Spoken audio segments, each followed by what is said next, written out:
Ka Meghalaya High Court kalau hukum mi kibaki persya Kshaid Krangshuri West Jngoh District bakin kenria na kijaka katai ka caka Jngoh kai bat lada kimbut ya ka hukum kin sya pengat aki kendon dan ke jingbam kongu ya ki hukum ka Ïing Kashari lani ka Contemp of Court Order. Ya kani ko hukum la penjeri da ka Meghalaya High Court hadian ka jingbishar ya ka right petition C 286 jong senam arjar pusau balamudui da ka raj buam persya ya ka sorkar jala bat ki wepat. Haka jing sengap bishar la pentip bakaladon ke Shillong balakli da Deputy Commissioner ke West Jngoh District kasngi ningkong jong katayo baladap haka balai Atiar ikilat kilenti ban penya ya kam Jngoh ka pertai ha Krangshuri amlarem da ka District Tourism Promotion Society DTPS laong balatha yo ka Standard Operating Procedure SOP ringkat ki kendon ki ban pentrekam haka hukum shipor tat hadu ba ka je maja hapadeng ki kur onla ban penben kat kum ke SOP ban pentelun ya ka jingya ka kam Jngoh ka perthai ya Kshai Krangshuri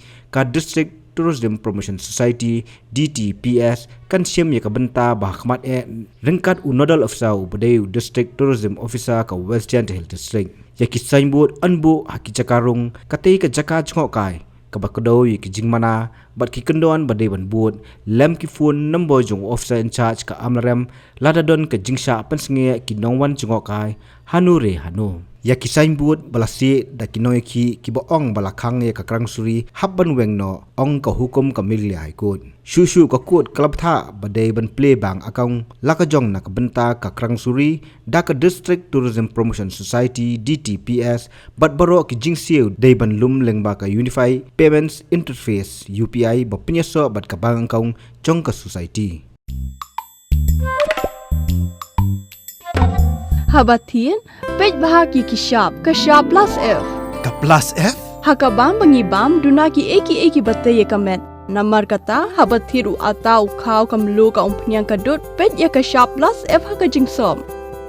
Yaki nutrient kum ki vitamin bat ka iron la icon diat bat ka bathau bha kam khta ka dur jing ki marbam ka jing mat lani ka rukom shed yaki. Balehi panai kita. Kadon ka we ka jing mentoy ba kongsan.